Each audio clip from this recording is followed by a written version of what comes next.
Subscribe करें और bell दबाएं ताकि कोई खबर रह न जाए।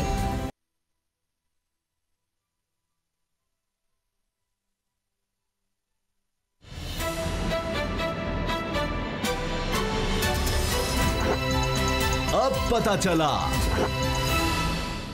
बिस्मिल्लाहिर्रहमानिर्रहीम, अस्सलाम वालेकुम। मैं हूं मोहम्मद उसामा गाजी और आप देख रहे हैं अब पता चला। अमेरिका ने अफगानिस्तान जंग में अरबों खरबों डॉलर ज़ाया किए, लेकिन फिर भी शिकस्त से दो चार हुआ और 20 साल बाद इसे अफगानिस्तान से भागना भी पड़ा। सुपर पावर के मुकाबले में दूसरी तरफ पाकिस्तान है, जिसने महदूद वसाइल के साथ दहशतगर्दी के खिलाफ मुश्किल तरीन जंग में कामयाबी समेटी। ऑपरेशन ज़र्ब-ए-अज़्म हो या फिर राह रास्त, ये जंग अज़्म हिम्मत और कुर्बानियों की एक तवील दास्तान है और इसमें कामयाबी का सेहरा जिसके सर जाता है, आज कौम को वो बहादुर सपूत, हकीकी जिंदगी का हीरो इस दुनिया में नहीं रहा। आज लेफ्टिनेंट जनरल इशफाक नदीम दिल का दौरा पड़ने पर खालिक हकीकी से जाग गए। इसमें कोई दो राय नहीं कि बतौर डायरेक्टर जनरल मिलिट्री ऑपरेशंस ये लेफ्टिनेंट इशफाक नदीम की ही हिकमत अमली थी जिसने इस मुश्किल जंग में पाकिस्तान को सुरखरू किया। पाक फौज में ये बात आम है कि मिलिट्री ऑपरेशंस को उनसे बेहतर कोई नहीं जानता। लेफ्टिनेंट साहब स्ट्राइक इन्फेंट्री डिवीजन के कमांडर और स्ट्राइक कोर के चीफ ऑफ स्टाफ भी रहे। इसके अलावा lieutenant general Ishfaq Nadeem army chief general Qamar Javed Bajwa के कोर्स मेट भी थे। अल्लाह इनके दर्जात बुलंद करे, जिन्होंने कौम को मुश्किल तरीन महाज पर कामयाबी दिलवाई। दूसरी तरफ सियासी महाज की बात करें तो यहाँ हुकूमत और अपोजिशन में एक नई जंग शुरू होने की खबरें गर्म है। इसकी सुनगुन वज़ीर कानून फ़रूख नसीम के इस बयान से मिल रही है, जिसमें उनका कहना यह है कि चेयरमैन नैब का इंतखाब वज़ीर आज़म की सवाबदीद है। हालांकि हकीकत यह है कि ये अहम तैनाती वज़ीर आज़म अपोजिशन लीडर बाहमी मुशावरत से करते हैं। ऐसा बयान देने से फ़रूख नसीम की मुराद क्या है? क्या हुकूमत इस तरीक़ाकार को तब्दील करने जा रही है? अगर ये दुरुस्त है तो इसके लिए कौन सा रास्ता इख्तियार किया जाएगा? आइन में तरमीम का रास्ता या फिर आसान तरीन सदारती ऑर्डिनेंस का टोटका? देखना यह भी अहम होगा कि अगर हुकूमत ने कोशिश की तो अपोजिशन का रद्द-ए-अमल क्या होगा? क्या मुंतशिर अपोजिशन हुकूमत को इस मामले पर टफ टाइम दे पाएगी? जिसके बारे में उड़ती खबरें हैं कि इंतखाबी इस्लाहात पर बची कुची पीडीएम में भी इख्तिलाफात पैदा हो गए हैं और मौलाना फजलुर रहमान ने अपने खदशात नून लीग को बता दिए हैं। इंतखाबी इस्लाहात हों या फिर चेयरमैन नैब की तौसीफ या नई तैनाती, इस हवाले से अगला हफ्ता अहम क्यों है, इसी पर बात करेंगे बाबर डोगर गुलाम मुर्तज़ा से। बाबर डोगर साहब, अब ये जो बयान है फ़रूख नसीम साहब का कि अगले हफ्ते आइंदा हफ्ते तक ये सारा मामला क्लियर हो जाएगा चेयरमैन नैब की तौसीफ का, साथ वो कहते हैं कि अभी तक कोई ऑर्डिनेंस नहीं तैयार किया गया, तो फिर ये कैसे सारा कुछ हल हो जाएगा? नाम भी कोई नहीं सामने आया। देखिए उसामा साहब, जो हुकूमत है ना, वो अपोजिशन को और मीडिया को ट्रेन की बत्ती के पीछे लगा रही है। ऑर्डिनेंस तैयार है और ऑर्डिनेंस जो है, इसमें ये बात ठीक है कि इसमें एक्सटेंशन नहीं की जा रही। मौजूदा चेयरमैन नैब की एक्सटेंशन नहीं की जा रही। नैब ऑर्डिनेंस में ये बड़ा क्लियरली लिखा हुआ है, ये कॉन्स्टिट्यूशनल प्रोविज़न नहीं है, ये आइनी प्रोविज़न नहीं है। ये नैब ऑर्डिनेंस जो है उसमें ये लिखा हुआ है कि चेयरमैन नैब की जो अपॉइंटमेंट है उसमें प्राइम मिनिस्टर और अपोजिशन लीडर जो है वो आपस में कंसल्टेशन करेंगे और उसके बाद वो जो नाम फाइनल होगा वो पार्लिमानी कमेटी, तीन नाम जो है वो पार्लिमानी कमेटी को रेफर कर दिए जाएंगे। अब जो गवर्नमेंट नया ऑर्डिनेंस ला रही है उसमें ये जो कंसल्टेशन है इसको ख़त्म किया जा रहा है और ये उसमें कर दिया जाएगा कि ये जो चेयरमैन नैब की जो अपॉइंटमेंट है ये प्राइम मिनिस्टर करेगा और प्राइम मिनिस्टर जो है वो एक पैनल सजेस्ट होगा, उस पैनल में से जो प्राइम मिनिस्टर है किसी एक को फाइनल करेगा। और मेरी इतलात ये है कि नाम भी आलमोस्ट फाइनल कर लिया होगा। जो चेयरमैन नैब के लिए प्राइम मिनिस्टर ने एक दो लोगों से इंटरव्यू भी किए हैं। अच्छा। और मेरी इतलात ये है कि जिसको भी चेयरमैन नैब लगाया जा रहा है वो फॉर्मर जज है, सुप्रीम कोर्ट का रिटायर्ड जज है। अच्छा। जिसको चेयरमैन नैब लगाया जा रहा है। दो नाम है, लेकिन गवर्नमेंट ने अभी तक दोनों में से किसी एक को लगाना नाम मुझे पता है, लेकिन फ़िलहाल इस तरह से डिस्क्लोज नहीं मैं कर सकता क्योंकि गलत भी हो सकता है कोई। जी। लेकिन ये कंफर्म है कि वो सुप्रीम कोर्ट का रिटायर्ड जज है। अच्छा। जिसका नाम इन्होंने फाइनल किया है। तो मैं फिर एक दफ़ा कह रहा हूँ कि उसामा साहब ये उसकी एक्सटेंशन नहीं है, एक्सटेंशन वाला इशू नहीं है। अच्छा। ये एक नई अपॉइंटमेंट करने जा रहे हैं। अब ये जो ऑर्डिनेंस होता है ना, ये ऑर्डिनेंस होता है पंजाब में तो ये 3 महीने का होता है, नेशनल असम्बली में इस्लामाबाद में प्रेसिडेंशियल ऑर्डिनेंस जो है वो 4 महीने का होता है। और उसके बाद ये जो ऑर्डिनेंस की जब मुद्दत ख़त्म होती है तो उसके बाद इसको फिर असम्बली में एक रेजोल्यूशन पेश की जाती है उसकी एक्सटेंशन के लिए। तो गवर्नमेंट जो है 8 महीने के लिए इसको एक्सटेंड कर सकती है इसकी एक्सपायरी से पहले पहले, यानी कि गवर्नमेंट के पास 8 महीने हैं और जो भी वो चेयरमैन अबूरी तौर पर लगा सकते हैं इस ऑर्डिनेंस के ज़रिए से, वो 8 महीने तो बड़े आराम से गुजार सकता है। अगर इसको मेरा नहीं ख्याल कि अपोजिशन इसको चैलेंज करेगी, लेकिन गवर्नमेंट की लीगल ग्राउंड है, वो ऑर्डिनेंस जारी कर सकती है। अब उसमें मेलाफाइडेड इंटेंशन जो है वो इनको साबित करनी पड़ेगी कि जिसके पीछे क्या मेलाफाइडेड इंटेंशन है, और ये गवर्नमेंट भी अपना होमवर्क कर रही है। वक्ती तौर पर बाबर साहब होगा ना गुलाम साहब, क्योंकि आईनी तरमीम किए बगैर तो इस तरह नहीं कि सारे इख्तियारात लिए जा सकते। सर आइन में मेंशन ही नहीं है ना अपॉइंटमेंट का प्रोसीजर। आइन जो अपॉइंटमेंट का प्रोसीजर है, चेयरमैन नैब की अपॉइंटमेंट का जो प्रोसीजर है वो नैब ऑर्डिनेंस में लिखा हुआ है, वो आइन में नहीं लिखा हुआ। अब जो प्रोसीजर है कि जी प्राइम मिनिस्टर और अपोजिशन लीडर जो आईनी ओहदा जरूर है, लेकिन प्रोसीजर उसका जो है अपॉइंटमेंट का जो प्रोसीजर है वो आइन का हिस्सा नहीं है। ठीक, अच्छा गुलाम नबी साहब, तो फिर ये इसीलिए शायद कह रहे हैं कि जी कोई ऑर्डिनेंस अभी तक है नहीं, आइंदा हफ्ते तक हल हो जाएगा। तो यानी वज़ीर आज़म ने फैसला करना है। उनके बयान से लग रहा है कि जी 4 से 5 मरतबा ज़ेर बहस आ चुका है ये मामला। तो अब सबसे अहम तावीनाती इस वक्त यही नज़र आ रही है, क्योंकि इसी से पूरी सियासत का आगे जो भी खेल होना है वो सेट हो जाएगा। जो चेयरमैन नैब के हवाले से जो जस्टिस रिटायर्ड जावेद इकबाल साहब की मज़ीद further for the period of 4 months या 8 मंथ्स जो इनको लगाने की बात हो रही है, उसमें काफ़ी हद तक सोचो विचार वफाकी गवर्नमेंट ने किया है और शायद इस हवाले से ऑर्डिनेंस लाए। और ये जो अगर चैलेंज किया जाएगा, अगर वो जस्टिस रिटायर्ड जावेद इकबाल साहब को लगाते हैं दोबारा, उसमें उनकी ना तो अपोजिशन की मेलाफिडेड इंटेंशंस आती हैं, ना वो पर्सन स्पेसिफिक कह सकते हैं कि ये जो कानून बनाया जा रहा है, ये जो रूल्स अमेंड किए जा रहे हैं, ये पर्सन स्पेसिफिक हैं। दूसरी सूरत में जो अभी बाबर डोगर साहब ने अपनी ख़बर दी है कि चेयरमैन नैब का नाम भी फाइनल कर लिया गया है और स्वाबदीदी इख्तियार के ज़रिए से वज़ीर आज़म जो हैं वो लगाएंगे। वो अगर लगाते हैं, एक तो सर्टन जो प्रोसीजर ऑफ लॉ है उसको फॉलो नहीं करेंगे, दूसरा पर्सन स्पेसिफिक कभी कानून बनते नहीं हैं। अगर बन जाएं तो अदालतें इसलिए बैठी हैं कि उसको स्ट्राइक डाउन कर दें। तो ये बड़ा एक स्याह दिन होगा अगर इस तरह का कोई ऑर्डिनेंस जो है वो जारी किया जाता है कि किसी ऐसे शख्स को ऑर्डिनेंस के ज़रिए से अपने मनपसंद शख्स को एहतसाब के अदारे का सरबराह जो है लगा दिया जाए। इसका एहतसाब मतलब वही है कि 4 साल जो पिछला टाइम था, उस टाइम में जो अपनी मन मर्जी की जो कुछ किया, तो अब भी आगे उसकी कंटिन्यूएशन ये चाहते हैं। असल जो ऑर्डिनेंस में लिखा है, वज़ीर आज़म Pakistan with the fruitful consultation with opposition leader, fruitful consultation लिखा हुआ है। और फ्रूटफुल कंसल्टेशन का मतलब ये है कि ख़तों के ज़रिए से फ्रूटफुल कंसल्टेशन है, जो आमने सामने बैठ के होती है। ये कभी भी अभी तक जितनी अपॉइंटमेंट्स आइनी तौर पे इस तरह की हुई हैं वो इस लेवल पे कभी भी नहीं हुई। ये ख़तो ख़ताबत के ज़रिए से, इस तरह चीफ इलेक्शन कमिश्नर था, उनकी अपॉइंटमेंट हुई तो वो भी ख़तो ख़ताबत के ज़रिए से हुई थी। तो इस तरह से ये चीज़ें हैं।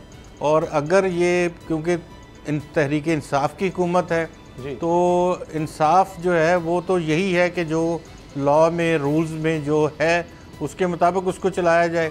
तो अदरवाइज़ ये, अगर ये ख़बर ठीक है और यकीनन ठीक होगी, बाबर डोगर साहब की खबर के वो लगा रहे हैं। अच्छा, उसमें सर किसी भी जज को आज फ़रोग नसीम साहब जो हैं उन्होंने भी इस चीज़ की वजाहत की है कि हम चेयरमैन नैब की एक्सटेंशन का कोई बिल नहीं लेके आ रहे। दूसरी बात उन्होंने की है कि जी चेयरमैन नैब की जो अपॉइंटमेंट है वो प्राइम मिनिस्टर का अख्तियार है, लेकिन जो मौजूदा नैब का है ऑर्डिनेंस है उसमें प्राइम मिनिस्टर का अख्तियार नहीं है।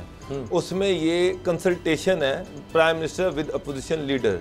तो ये उसको प्राइम मिनिस्टर का अख्तियार बनाने जा रहे हैं, जो मेरी इतला है। और उसमें दूसरी जो अहम इतला है वो ये है कि इसमें मौजूदा चेयरमैन की कंटिन्यूटी नहीं होगी, बल्कि एक नई अपॉइंटमेंट होगी। फिर तो ऑर्डिनेंस ऑर्डिनेंस ही खत्म करना पड़ेगा ना जी, नैब को सिरे से। सर उसमें एक चीज तो वहाँ सर उसमें मैं आपको एक तो चीज कंसल्टेशन का मतलब ये करना है कि जी वो जो खत्म नहीं हो सकती ना, मैंडेटरी तो नहीं है, उनकी बात माननी है। अगर ऑर्डिनेंस लाएंगे तो क्या ऑर्डिनेंस में सिर्फ ये लिखा जाएगा कि जो चेयरमैन है उसको वज़ीर आज़म लगाएंगे, बाकी नैब के जितने भी ऑर्डिनेंस के तहत जो नैब का अदारा है वो फिर नया ऑर्डिनेंस मेरे ख्याल में देना चाहिए। वो तो उसका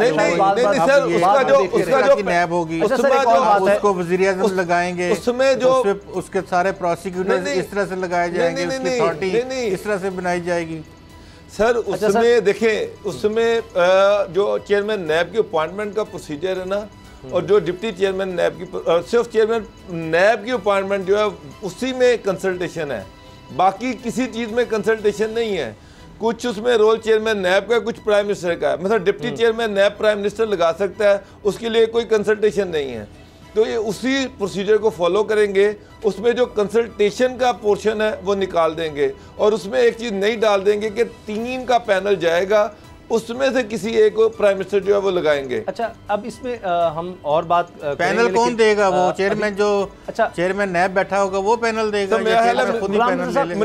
मिनिस्ट्री ऑफ लॉ की तरफ से ये। अच्छा, इसको हम देखेंगे अगले प्रोग्राम्स में, क्योंकि उन्होंने अगला हफ्ता कहा है, तो अगले हफ्ते जब शो होगा उसमें बात कर लेंगे। अभी जो ब्रेकिंग न्यूज़ चल रही है गुलाम रज़ा साहब, वो है ISI के हेडक्वार्टर का दौरा वज़ीर आज़म का। तीनों मुसल्लह अफ़वाज के सरबराहान भी, वफाकी वज़रा भी, और बलूचिस्तान और खैबर पख्तूनख्वा के वज़रा आला भी। तो ये जिस तरह का दौरा नज़र आ रहा है उसमें बलूचिस्तान और खैबर पख्तूनख्वा के वज़रा आला, लगता यह है कि ये अफ़गानिस्तान की सूरत हाल के हवाले से ये बड़ा अहम दौरा है। जी बिल्कुल, ये दौरा आज दोपहर हुआ है और जुमे की नमाज से पहले 11 से 12 के दरमियान ये मूवमेंट थी, और वहाँ पे जो बातचीत हुई है वो एक तरफ तो ख़ित्ते की जो सूरत हाल है उसके तनाजुर में, और जो मुख्तलिफ थ्रेट्स हैं इंडिया की जानिब से उनके जो तनाजुर में, और ख़ुसूसी तौर पे बलूचिस्तान के हवाले से इसमें डिस्कस हुआ है, और कौमी सलामती के जो इश्यूज़ हैं उन पे बातचीत हुई है। अच्छा बाबर साहब, इस पर आपको भी शॉर्ट कमेंट, क्योंकि फिर आगे फजलुर रहमान साहब की मैंने बड़ी अहम बात करनी है। सर इस टाइम देखें, इस खिते में जो सबसे अहम इशू है वो है अफगानिस्तान, और उसके साथ मुंसलिक है पाकिस्तान की सिक्योरिटी। तो ऑफ कोर्स जो सबसे बड़ा इशू है वो यही है, अफगानिस्तान में जो सिक्योरिटी के हालात हैं, अफगानिस्तान में जो लॉ एंड ऑर्डर के सूरत हाल है, और उसका पाकिस्तान पे क्या इम्पैक्ट आ सकता है, पाकिस्तान उसके लिए कितना तैयार है, यही सारी चीज़ें जो है इस पे PM को ब्रीफिंग दी गई। वज़ीर ख़ारजा शामिद कुरैशी की भी पहली मुलाकात हुई अपने हम मनसब से अमरीकी वज़ीर ख़ारजा एंटनी ब्लिंकन से, और वहाँ भी उन्होंने बड़े बेहतर बात की एंटनी ब्लिंकन ने कि जी सबके कंसर्न्स एक हैं अफगानिस्तान पर, और यही है कि तालिबान जो अपनी कमिटमेंट्स हैं वो जिसने एक्शंस लेंगे उसी हवाले से इंटरनेशनल कम्युनिटी उनके साथ चलेगी। तो उन्होंने कहा कि चीन और पाकिस्तान का भी वही सोचना है जो अमेरिका का है। चले किसी बात पर तो एक कन्वर्जेंस नज़र आ रही है, एक नज़र आ रही है सोच। अच्छा, जल्दी से गुलाम रज़ा साहब, फजलुर रहमान साहब अब नून लीग से भी नाराज़ हो गए हैं, जल्दी से इस पर कमेंट कर दें। आगे हमने मियां नवाज शरीफ साहब के इलाज के वाले से बात करनी के बरतानिया में ना हो सका, यहाँ पर ही शुरू हो गया। तो खैर ये बताएं कि ये फजलुर रहमान साहब का नाराज़ होना ये लम्हा फ़िक्र नहीं है PDM के लिए, नून लीग के लिए, कि वह नून लीग को ही यानी शायद खाकान अब्बासी से बात करें कि ये कहाँ की पार्लिमानी कमेटियाँ, कहाँ की इंतखाबी इस्लाहात, हमसे पूछे बगैर कैसे हो सकता है? PDM का सरबराह तो मैं हूँ, पीपल्स पार्टी यानी नून लीग भी आज कर गई। तहफ़्फ़ुज़ात के हवाले से मौलाना फजल रहमान ने कल रब्ता किया, और उन्होंने ये क्लियर किया उनको कि PDM के प्लेटफॉर्म से ये फ़ैसले हुए थे कि कोई भी पार्लिमानी कमेटी हो या जो भी इशू हो उस पे अपना जो मौक़िफ़ है वो देने के लिए, और उसमें पार्टिसिपेशन के लिए हमारी जो पार्लिमानी पॉलिटिक्स है वो भी साझी होगी, और जो हमारी पार्लियामेंट से बाहर सियासत है वो भी साझी होगी। तो उस पर उन्होंने तहफ़्फ़ुज़ात का इजहार किया है, और शायद खाकान अब्बासी साहब ने कहा है कि वो बात करेंगे मियां नवाज शरीफ से। अच्छा। और उनसे बात करने के बाद इनको आगाह करेंगे कि इस हवाले से वो कमेटी में क्या करेंगे, और कमेटी जो है वो उसमें।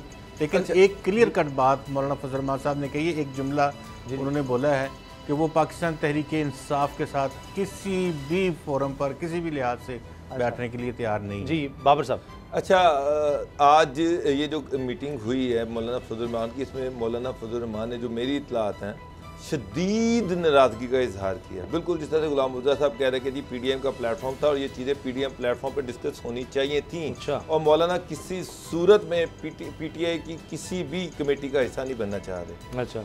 जो शाहिद खान अब्बासी ने उनको बताया, उन्होंने कहा जी कि हमने किसी कमेटी में कोई शमूलियत अख्तियार नहीं की। अच्छा। उन्होंने कहा जी कि हमें जो स्पीकर नेशनल असम्बली थे उन्होंने बुलाया, उन्होंने ये प्रपोजल हमारे सामने रखी है।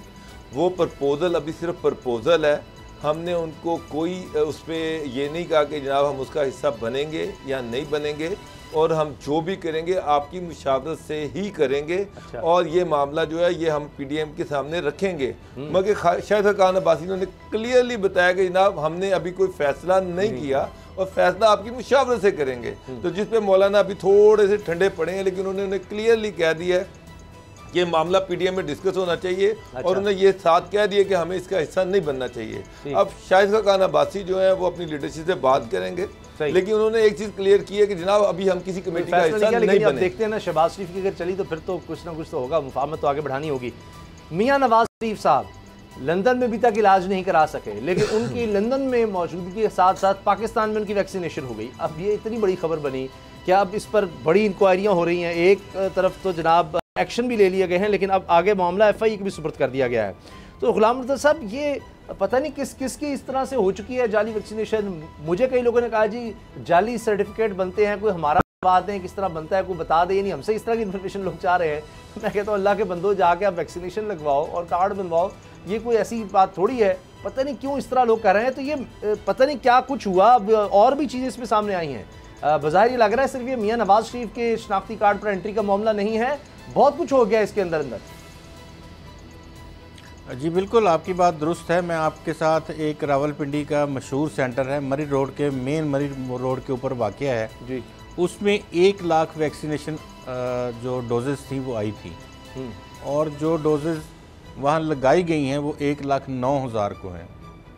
अल्लाह, ये कैसे हो? इससे आप अंदाज़ा कर सकते हैं। ये मैं एक सैंपल के तौर पे जो हमारे हकाम हैं सेहत के और कोविड के हवाले से उनको मैं बता रहा हूँ। एक सेंटर मरी रोड के ऊपर बारानी यूनिवर्सिटी के पास नवाज शरीफ पार्क के सामने वो वहाँ पे बना, तो 1 लाख डोजेज़ को 1,09,000 लोग लगवा गए।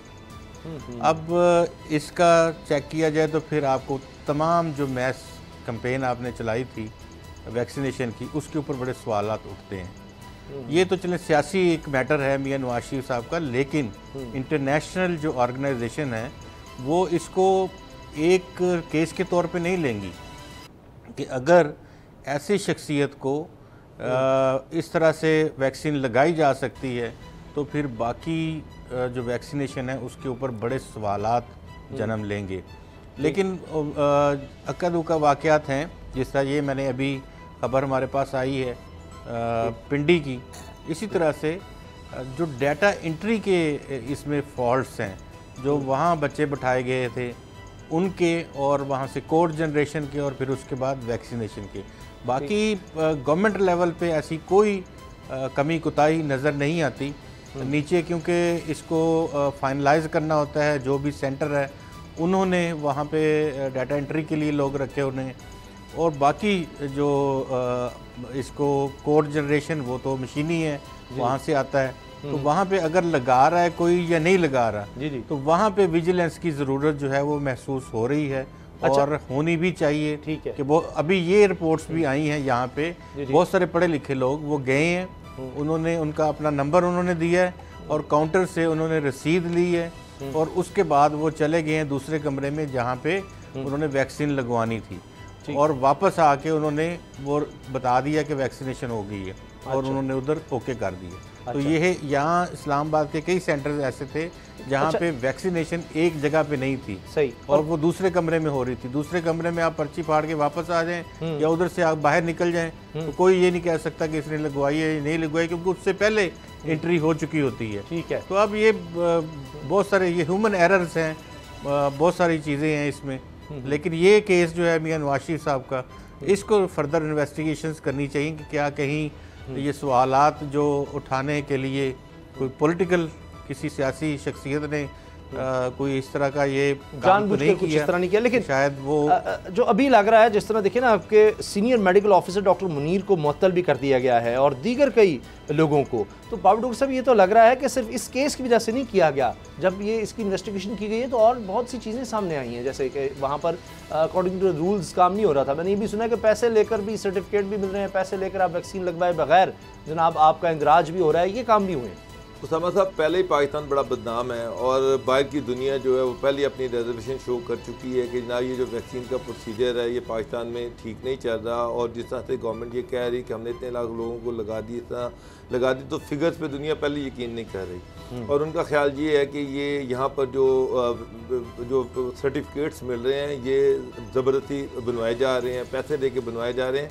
इस पर कई मुल्कों ने, ये कि यूके ने जब आपको रेड लिस्ट पे रखा हुआ था तो उसका सबसे बड़ा एलिगेशन यही था, इल्ज़ाम यही था कि जनाब वहाँ पर तो वैक्सीनेशन का सर्टिफिकेट पैसे दे के मिल जाता है, आप चाहे लगवाएं या ना लगवाएं।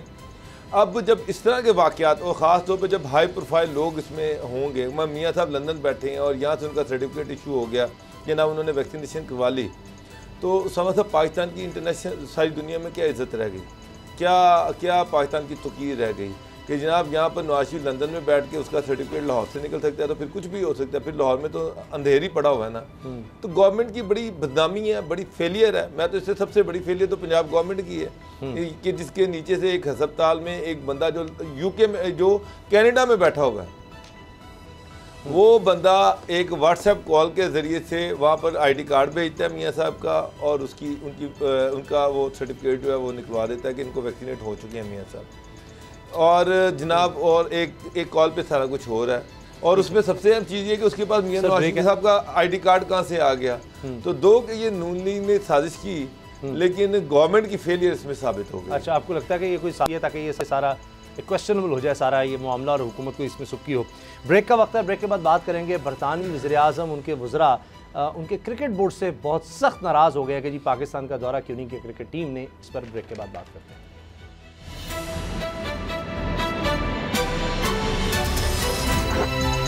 अब पता चला।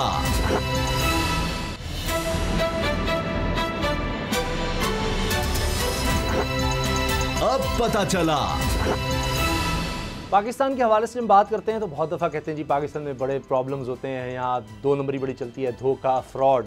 तो यहाँ नहीं है, बरतानिया में भी आला किस्म का फ्रॉड और सफ़ेद झूठ बोले जाते हैं।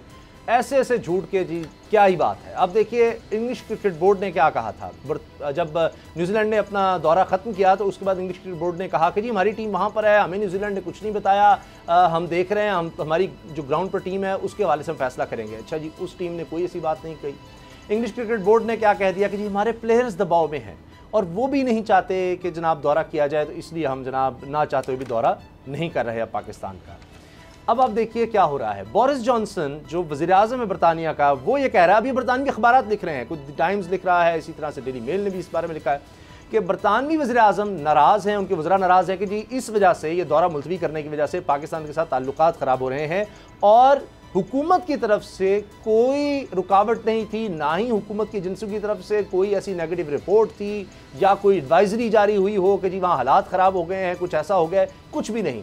तो खुद से क्रिकेट बोर्ड ने कर दिया। लेकिन इस पर सोने पर सुहागा एक और बात कि प्लेयर्स की तरफ से, प्लेयर्स की जो तंजीमें हैं वो ये कह रही हैं कि हमसे तो किसी ने पूछा भी नहीं, हमें तो सिर्फ क्रिकेट बोर्ड ने ये बता दिया कि जी दौरा नहीं हो रहा, हमने किसी ने ना पूछा, ना बताया, ना हमारी राय ली। तो बाबर डोगर साहब, ये वहाँ भी ये धोखा, फ्रॉड, ये सब जालसाजी है, अब ये खुलकर सामने आ रही है कि ये तो क्रिकेट बोर्ड जो है ये खुद से फैसले कर रहा है, अगर हुकूमत या प्लेयर साथ थे भी तो वो भी उसके खिलाफ आकर खड़े हो गए हैं। देखिए उसामा साहब, जो ECB था या जो बरतानिया की हुकूमत थी उसको अंदाज़ा नहीं था कि इसका इतना ज़्यादा प्रेशर आएगा मीडिया की तरफ से, प्लेयर्स की तरफ से, इंटरनेशनल कम्युनिटी की तरफ से इतना सख्त रिएक्शन सामने आएगा। अब जब इंग्लैंड के अंदर से आवाज़ें उठनी शुरू हो गई हैं, उनका अपना मीडिया उनको रगेद रहा है, वहाँ पर शदीद हुकूमत को तनकीद का निशाना बनाया जा रहा है, ECB को तनकीद का निशाना बनाया जा रहा है। यहाँ तक बातें हो रही हैं कि इतना प्रेशर है कि अगर हो सकता है कि आयन वाटमोर जो चेयरमैन है ECB के, वो इस्तीफ़ा भी दे सकते हैं किसी भी टाइम, इतना प्रेशर है उन पर। इशू ये है कि न्यूजीलैंड ने जो थ्रेट अलर्ट था उसको बुनियाद बनाया और कैंसिल कर दिया टूर। इंग्लैंड ने थ्रेट अलर्ट को नहीं बनाया, तो उन्होंने जो प्रेस रिलीज जारी किया उसमें उन्होंने कहा जी कि देखें जो ये जो बायो बबल है ये है, और इसके साथ साथ जनाब स्पुतनिक है, हमारे खिलाड़ी जो हैं वो सारे ज़हनी दबाव हुए हैं, ज़हनी दबाव में हैं, और इस वजह से वो पाकिस्तान का विजिट नहीं कर सकते। ठीक, पाकिस्तान ने उनको ऑफ़र किया कि जनाब 9 दिन का दौरा है, 2 T20 खेलने हैं, आप 9 दिन के दौरे को 5 दिन में कर दें शिफ्ट, हम आपको जो क्वारंटाइन वाली शर्त है वो भी ख़त्म कर देते हैं, आप आएँ 3-4 दिन यहाँ पर रहें, 1 दिन नेट प्रैक्टिस करें, 2 दिन करें, क्रिकेट खेलें, वापस चले जाएँ। अब जो इशू खड़ा हो रहा है वो ये है कि जनाब आप IPL के लिए तो आपके खिलाड़ी तैयार हैं, लेकिन 2 जो T20 पाकिस्तान में खेलने थे उसके लिए आप ये कह रहे हैं कि ज़हनी तनाव का शिकार हैं, वो परेशान हैं, वो थके हुए हैं, वो इस काबिल नहीं है कि वो जाके खेल सकें। और उसके बाद इंग्लैंड मीडिया जो है उसने ये जो भांडा फोड़ा कि जनाब ये खिलाड़ियों के साथ की जो तंजीम है, जो खिलाड़ियों की वहाँ पर यूनियन है, उसने कहा जी हमसे तो बात ही नहीं की गई, हमसे तो पूछा ही नहीं गया। गवर्नमेंट ये कह रही कि जनाब इन्होंने हमें भी कंसल्ट नहीं किया। साथ साथ मुझे नहीं लग रहा, ये नहीं हो सकता, ये खाली क्रिकेट नहीं होती कि आपने एक सीरीज़ खेलनी है, किसी मुल्क के साथ खाली क्रिकेट खेलनी है। जब खेलने जाते हैं उस वक्त भी आपने पूरी गवर्नमेंट से NOC देते हैं, वहाँ की सिक्योरिटी की सिचुएशन पे, हर चीज़ पे, और जब आप किसी भी दौरे को कैंसिल करते हैं तो उसकी भी इम्प्लिकेशंस होती हैं। मगर इंग्लैंड और पाकिस्तान के ताल्लुकात कितने मुतासिर हो सकते हैं एक छोटे से फैसले से ECB के, तो मुझे नहीं लग रहा कि गवर्नमेंट जो थी उसको पूछा नहीं गया होगा। हाँ, अब ये है कि गवर्नमेंट ये इंप्रेशन दिया जा रहा है कि ECB चूँकि एक तगड़ा अदारा है तो वो इंडिपेंडेंट फैसले कर सकता है, लेकिन ये जो सीरीज कैंसिल करना है ये खाली ECB का, तो सर ECB को भी सामने आना चाहिए कि जी ऐसी कोई बात नहीं थी, वो भी अपने हुकूमत कह दे। शाह महमूद कुरैशी ने कल फॉरेन मिनिस्टर से बात की है। अब शायद शाह महमूद कुरैशी जो है वो लंदन भी आ रहे हैं 2 दिन के बाद, वहाँ भी प्राइम मिनिस्टर और वहाँ के जो फॉरेन मिनिस्टर से बात की जा रही है। मेन इशू जो है वो फिर यही क्रिकेट सीरीज़ है। ये इतना प्रेशर है कि गवर्नमेंट ने अपने आप को डिसएसोसिएट कर लिया ECB से कि जनाब हमसे पूछे बगैर इन्होंने किया। चलें जो भी है, लेकिन इस मामले में गुलाम रज़ा साहब, अगर जिस तरह आपने भी इस बारे में इशारा दिया था कि ये सब मिली भगत है, अगर मिली भगत भी है तो ये सब एक दूसरे पर अगर इल्ज़ाम लगा रहे हैं, बातें कर रहे हैं, इसका मतलब है कहीं ना कहीं प्रेशर आया है या वो समझ रहे हैं कि गलत हो गया तो उसको ख़त्म करने की कोशिश कर रहे हैं, कुछ ना कुछ तो हुआ है। बिल्कुल कोई नहीं ये समझ रहे कि ये गलत हुआ है। वहाँ पे देखें आवाज़ें उठ रही हैं और इंडिपेंडेंट लोग हर जगह पे मौजूद होते हैं, वो अपनी ख्वाहिश का इजहार भी करते हैं और अपनी ओपिनियन भी देते हैं। वहाँ पे जो खिलाड़ी इस वक्त बातें कर रहे हैं वो इंग्लिश क्रिकेट बोर्ड के ख़िलाफ़ वो कह रहे हैं, लेकिन ये बात मुसलमा है कि वहाँ इंग्लिश क्रिकेट बोर्ड ने मुशावरत की ओवल ऑफिस के साथ और उसके बाद फिर ये फ़ैसला हुआ। अब इसके बाद जो डिप्लोमेसी है, आप जानते हैं कि वज़ीर-ए-आज़म इमरान खान साहब के भी अजीज़ वहाँ हैं, वो भी डिप्लोमेसी कर रहे हैं, कुछ और लोग भी हैं जो इस हवाले से डिप्लोमेसी वहाँ पे हो रही है। तो जी तो वो जुल्फ़ी बुखारी साहब भी वहाँ पे हैं। अच्छा, वो जो थोड़ा बहुत अभी इस तरह के बयानात हैं वो आप ये कह लें कि ये वो मट्टी झाड़ने वाली बात है।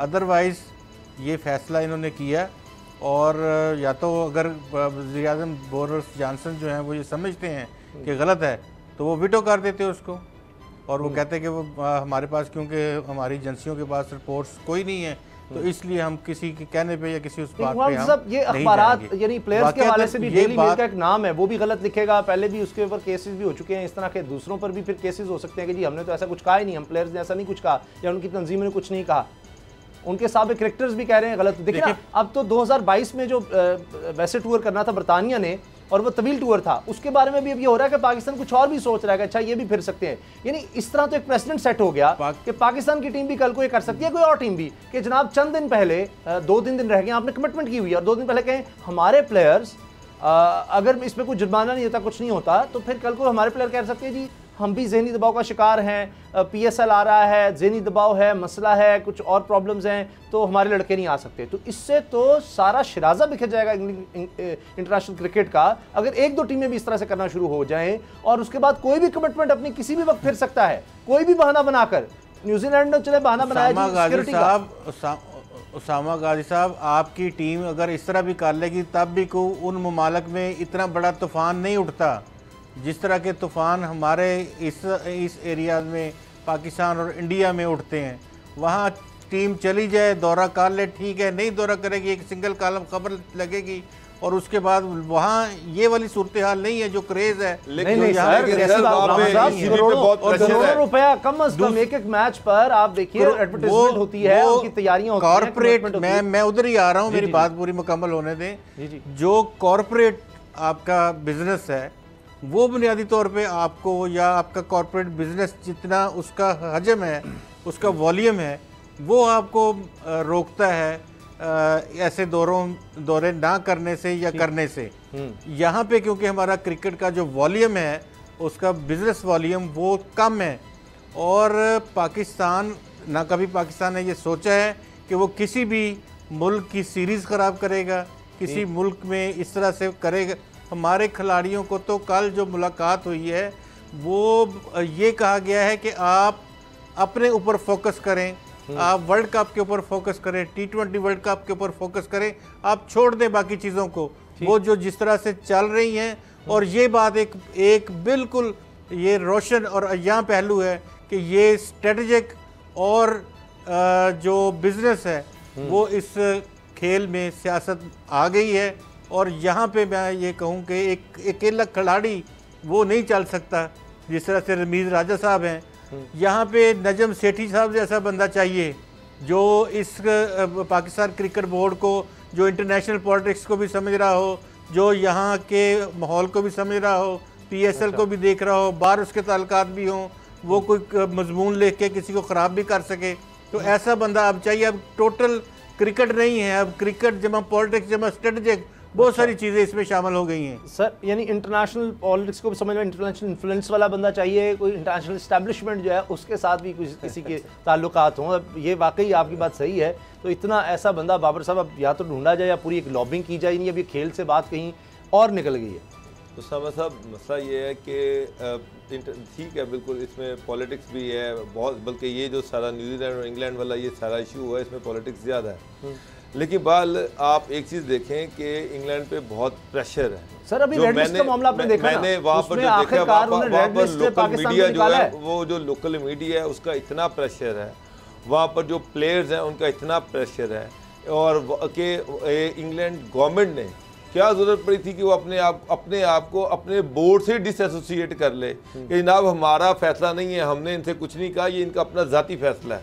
पाकिस्तान में उनके हाई कमिश्नर ने कहा है। बिल्कुल, तो ये इसका मतलब ये कि बहुत ज़्यादा अंडर प्रेशर है। और ये भी है कि शाह महमूद कुरैशी जब वापस आएंगे और 2 दिन के बाद यहाँ मिलेंगे तो हो सकता है कि ये सीरीज़ रिवाइव हो जाए, इसकी पॉसिबिलिटी है।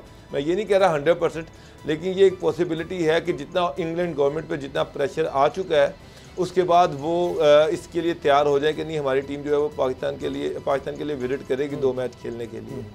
तो उसमें सबसे अहम चीज़ जो है वो सारा आलमी प्रेशर है। जिस तरह से वेस्ट इंडीज़ के खिलाड़ी, उनकी ओपिनियन सामने आई, ऑस्ट्रेलियन खिलाड़ियों की, बाकी भी दुनिया के बेतहाशा खिलाड़ियों ने, मतलब ऑस्ट्रेलिया से आप देखेंगे ख्वाजा जो है उनके साबिक कप्तान है बरतानिया, उन्होंने कहा कि जी ये जितना बरतानिया का बोर्ड धोखेबाज है या सारी इंतजामिया, तो ऑस्ट्रेलिया भी ऐसे ही सारी दुनिया का मीडिया जो है वो इंग्लैंड को टारगेट किए हुए है, न्यूजीलैंड को टारगेट किए हुए है।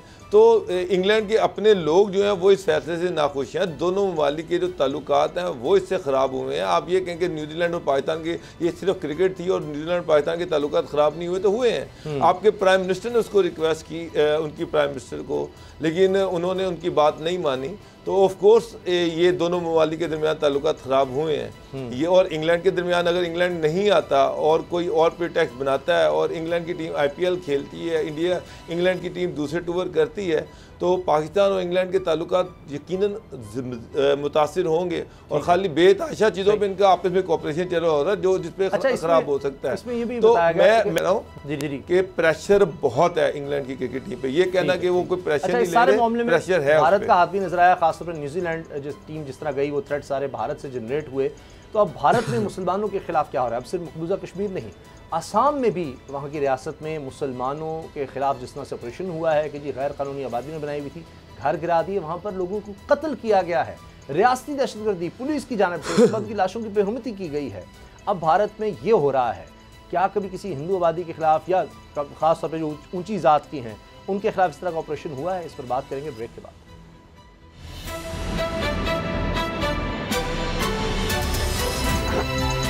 अब पता चला।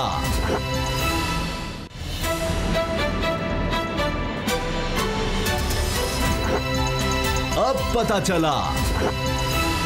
जो मनाज़िर मकबूजा कश्मीर में नज़र आते थे अब वो पूरे भारत में फैलते चले जा रहे हैं और मुसलमानों के ख़िलाफ़ इस तरह से जुल्म किया जा रहा है, उनका कत्लेआम किया जा रहा है। अब ये आसाम रियासत में पहुँच चुका है जहाँ पर मुसलमानों की आबादी को गैर कानूनी करार देकर वहाँ पर ऑपरेशन शुरू किया गया। पुलिस ने बिल्कुल सीधा फायरिंग की, इसमें कई लोग जाँ बहक हो गए और यही नहीं जुल्म रुका, बल्कि जब एक वीडियो जो सामने आई है उसमें नज़र आ रहा है कि जब एक शख्स की जान चली गई तो उसके बाद भी उसकी लाश की बेहुरमती की गई और ये पुलिस वाले कर रहे हैं। उनके साथ एक और शख्स नज़र आ रहा है जो उसकी लाश की भी बेहुरमती कर रहा है। अब ये मनाज़िर देखे नहीं जा सकते, इसलिए हमें वो ब्लर करके दिखाना पड़ रहा है आपको। ये इतना खौफनाक मंजर है और ये भारत में ये चंद मनाजिर जो कैमरे की आंख में आ जाते हैं, जो किसी तरह से बाहर निकल जाते हैं, वहाँ पर है। मकबूजा कश्मीर में तो वैसे ही इंटरनेट बंद कर दिया जाता है। तो बाबा डोगर साहब, जिस तरह के ये मनाजिर नज़र आ रहे हैं तो ये तो अब इंसानी हुकूक की खिलाफ वर्जी जिसको हम कहते हैं या जी कोई रिपोर्ट आ गई, ये उससे बहुत ज़्यादा आगे बढ़ गया। ये तो अब एक मुनज़्ज़म तौर पर जिस तरह से हमने देखा कई क़वानीन बनाए गए नेशनैलिटी के कि जी वो अगर कोई शख्स अपना मज़हब छोड़ देगा, कोई मुसलमान है तो वो अपना मज़हब छोड़ के हिंदू मज़हब में दाखिल हो जाएगा, उसको नेशनैलिटी मिल जाएगी, बाकी किसी को नहीं मिलेगी। उन लोगों को निकालना बाकायदा या उनसे मज़हब छीनना, उनको कहना कि यहाँ से निकल जाओ या मज़हब तब्दील कर लो, नहीं निकलते उनके साथ ये देखें उनको घरों को गिरा देना, उनको मार देना, ये एक आम रूटीन हो गई अब ये। उसामा साहब, जिस तरह से कश्मीर में मुसलमानों के साथ हो रहा है, जिस तरह से कश्मीर को एक जेल बनाया हुआ है, जिस तरह से वहाँ पर ह्यूमन राइट्स की वायलेशन हो रही हैं, जिस तरह से वहाँ पर मासूम बच्चों को पैलेट गन से उनको निशाना बनाया जा रहा है, तो ये खाली कश्मीर नहीं है। अब चूँकि मोदी एक तंग जहनीत का मालिक है और तासुब मुसलमानों के खिलाफ बहुत ज़्यादा है और उसकी ये ख्वाहिश है कि हिंदुस्तान को सिर्फ हिंदू मज़हब का रिलीजन का मुल्क बनाया जाए, तो जो भी अक़लियतें हैं उन पे उसने बड़ा उनकी ज़िंदगी तंग की हुई है। गुजरात में वो मुसलमानों का कातिल समझा जाता है, उसके बाद कश्मीर के बाद असम। अब असम में वैसे तो कहा जाता है कि बांग्लादेश और इंडिया के ताल्लुकात बड़े आइडियल हैं। ये सारे लोग जो हैं ये बंगाल से इनका ताल्लुक़ था, ये बंगाली थे और किसी न किसी तरह से ये बांग्लादेश से जुड़े हुए थे और इनको वहाँ पर इलीगल डिक्लेयर करके और वहाँ से इन पे गोलियाँ चलाई गई। पुलिस ने वहाँ पर इनके ख़िलाफ़ इन पे अटैक कर दिया। एविक्शन कैंपेन चलाई जा रही थी कि इनको यहाँ से जो है दरबदर करना है, यहाँ से निकालना है। तो बेचारे कहाँ जाएंगे? क्या बांग्लादेश उनको भेजा जाएगा? मेरा मतलब है वहाँ पर जो भी मुसलमान है उस पर इल्ज़ाम लगा दिया जाता है, उस पर जनाब उसको गद्दार डिक्लेयर कर दिया जाता है। ये मोदी स्टेट में तो ये आम है, आए दिनों गुजरात में कभी गाय के नाम पर, कभी किसी नाम पर मुसलमानों का कत्लेआम किया जा रहा है, उनको मारा जा रहा है। आए दिन वहाँ पर जो है प्रोटेस्ट हो रहे हैं, वहाँ पर जो अदाकार हैं मुसलमान उन पे तासुब पसंदी का उन पे इल्ज़ाम लग रहे हैं। पीछे शाहरुख खान पे लगे हुए थे। हर वो बंदा जो अक़लियतों के तहफ़्फ़ुज़ की बात करता है, हर वो बंदा जो मजहबी रवादारी की इंडिया में बात करता है, उससे कोई ना कोई इल्ज़ाम लगा दिया जाता है। किसी को ISI का एजेंट कह दिया जाता है, किसी को पाकिस्तान का एजेंट कह दिया जाता है, किसी को कुछ कह दिया जाता है। तो उसामा साहब, मोदी जो है वो तो अपनी जो हट धर्मी है उस पर कायम है। और आपने देखा कि सारे हिंदुस्तान में मजहबी जो अक़लियतें हैं उसमें ईसाई भी शामिल हैं, उसमें दलित भी शामिल हैं। उनकी ज़िंदगी जिस तरह से तंग की जा रही है, अब दुनिया आंखें बंद करके बैठी हुई है। दुनिया को नज़र ही नहीं आता। दुनिया को जनाब ये नज़र आता है कि तालिबान वहाँ पे जंग लड़ रहे हैं। दुनिया को ये नहीं नज़र आता कि अफ़गान जो है अफ़गानिस्तान में लोग भूखे मर रहे हैं। दुनिया को ये नहीं नज़र आता कि जनाब उनकी सारी दुनिया में जो उन्होंने बैन लगा दिया कि कोई जनाब वहाँ पे अफ़गान बेचारे गरीब अफ़गानी मुसलमानों की कोई मदद नहीं कर सकता। दुनिया को भारत का प्रोपेगेंडा तो जाली नज़र आता है, लेकिन जहाँ पर ह्यूमन राइट्स की जो वायलेशंस हो रही हैं वो नज़र नहीं आती। तो ये दुनिया का उसामा साहब दौरा में आ रहा है। OIC भी सोई हुई है, दुनिया भी सोई हुई है। आज गुलाम साहब अब से कुछ देर बाद इमरान खान साहब का खिताब भी है अक़वाम मुत्तहिदा की जनरल असम्बली में, और उसमें यकीनन मक़बूज़ा कश्मीर के मुसलमानों की बात की जाएगी और ये जो हिंदुस्तान में इंतहा पसंदी है इसकी भी। लेकिन अब तो ये लगता है कि देखिए मोदी को वोट मिलते हैं, वो पॉपुलर लीडर वहाँ पर है, तो इसका मतलब ये है कि वहाँ पर अब अक़लियतों के लिए कोई जगह नहीं रही, क्योंकि जितना इस तरह जुल्म होता है, जितने ऐसे वाक़यात होते हैं, उसका वोट बैंक उतना स्ट्रॉन्ग होता है। उसने कोई कारकर्दगी पर इलेक्शन नहीं लड़ना, उसने इंतहा पसंदी पर लड़ना है। और वो इसी तरह से गुजरात से निकल कर वहाँ का वज़ीर बनने के बाद फिर इसी इंतहा पसंदी को, पाकिस्तान के खिलाफ नफरत को बेच कर वो वज़ीर आज़म के ओहदे तक पहुँचा है। तो वही उसकी कॉन्स्टिट्यूंसी कह लें, उसका वोट बैंक कह लें, वो है। तो इससे दुनिया को नजर आना चाहिए ना कोई सेकुलरिज्म है वहाँ पर रहा है, ना वहाँ अक़लियतों के लिए कोई जगह बची है। वहाँ तो कत्ल होंगे ये। बिल्कुल आपकी बात दुरुस्त है, क्योंकि अगर हम सेकुलर भारत की बात करते थे तो सेकुलरिज्म तो ये ख़त्म हो चुका है। इस जमात के बरसे इक़्तिदार आने की सबसे बड़ी वजह ये थी कि इन्होंने अवाम के अंदर से बर्दाश्त, तहम्मुल, बुर्दबारी जो एक ख़ासा थी किसी वक्त हिंदुस्तान के लोगों का, वो इनमें से ख़त्म कर दी। आहिस्ता आहिस्ता ये 30 साल का मोदी का प्रोसेस है जो इसने पूरा करके अब पूरी रियासत हिंदुत्व के ऊपर खड़ी की है, और सेकुलर बिल्कुल नहीं है। अब हिंदुत्व का जो नज़रिया है उसका ये है कि बिल्कुल हमारी रियासत हमारे लिए है, और कोई शख्स जो है वो अगर हिंदू के अलावा, हिंदू में से भी जो दलित हैं, वो उसके साथ पारसी, ईसाई, बुद्ध मत और जितने भी दीगर मज़हब हैं, वो कोई उसमें मलकियत नहीं रखते मुल्क में, और कोई उनकी हैसियत नहीं है और कोई उनकी अहमियत नहीं है। अगर अहमियत है तो हिंदुत्व की अहमियत है, वो भी जो बड़े ज़ात के हिंदू हैं वो उनकी अहमियत है। आप सिखों के मुजाहरों से अंदाज़ा लगा सकते हैं कि सिखों के मुजाहरे कब से जारी हैं, कब से उनको मारा पीटा जा रहा है, कितने लोग मार दिए गए हैं, और अभी वो वहाँ पे न्यूयॉर्क में इनका पीछा कर रहे हैं। वो वाइट हाउस से जनरल असम्बली तक इस मोदी का पीछा करेंगे, और फिर इसके साथ वो एक रेफरेंडम शुरू करने जा रहे हैं। पूरी दुनिया में उसका रेफरेंडम होगा कि वो अपनी अलग खालिस्तान जो है वो एक तहरीक के तौर पे पेश करना चाह रहे हैं, जिसका पहला रेफरेंडम बरतानिया में होगा, इसी महीने होगा, और उसके बाद मुख्तलिफ ममालिक से वो रेफरेंडम होता हुआ भारतीय पंजाब में आएगा, और वो दुनिया को ये बताएंगे। और इसकी एक और बड़ी खबर है इसमें कि यूरोपीय यूनियन के मुबस्सरीन उसको मॉनिटर कर रहे हैं। अच्छा। और उसकी तमाम जो वहाँ पे रेफरेंडम है उसको देखने के लिए वो साथ होंगे। अब इसमें बहुत सारी चीज़ें सोचने की है। एक तरफ क्वाड्स है, वो कुछ ममालिक खड़े हैं चीन के ख़िलाफ़, और वो चाहते हैं कि भारत को वहाँ इस्तेमाल करें। दूसरी तरफ अगर बात करते हैं तो इंडो पैसिफिक के लिए गए थे मोदी साहब वहाँ पे, और मोदी को ना कर दी गई है कि आपको इंडो पैसिफिक जो इत्तेहाद है उसमें हम शामिल नहीं कर सकते। अमेरिका ने साफ जवाब दे दिया है। अच्छा। तो ये इनको ये बात समझ आनी चाहिए कि ये अदम बर्दाश्त का जो रवैया है, जो अपने मुल्क में अपने शहरियों पे जुल्म सितम कर रहा है। देखें, कश्मीरियों को तो मुसलमान समझ के जुल्म कर रहे हैं, असम में क्यों जुल्म हो रहा है, वहाँ पे और दीगर जो इलाके हैं वहाँ पे तामिल के साथ क्या किया जा रहा है, बाकी इलाकों में वहाँ पे क्यों किसी को बोलने नहीं दिया जा रहा। आज़ादी इजहार का इन्होंने गला घोंट दिया, अदलिया का इन्होंने गला घोंट दिया। अब supreme court, Indian supreme court ऐसे फैसले कर चुकी है। दीगर ममालिक भी आवाज़, तैयब उर्दवान ने भी जो यहाँ जनरल असम्बली से खिताब किया, उसमें भी मक़बूज़ा कश्मीर की बात की है, और उसके बदले में भारत ने भी अब साजिशें तुर्की के ख़िलाफ़ भी शुरू कर दी हैं। तो ज़रूरत इस चीज़ की है कि दीगर ममालिक भी साथ आएँ और आलमी सतह पर ये भारत के ख़िलाफ़ आवाज़ उठाएँ। प्रोग्राम देखने का शुक्रिया, इजाज़त दीजिए, अल्लाह हाफ़िज़।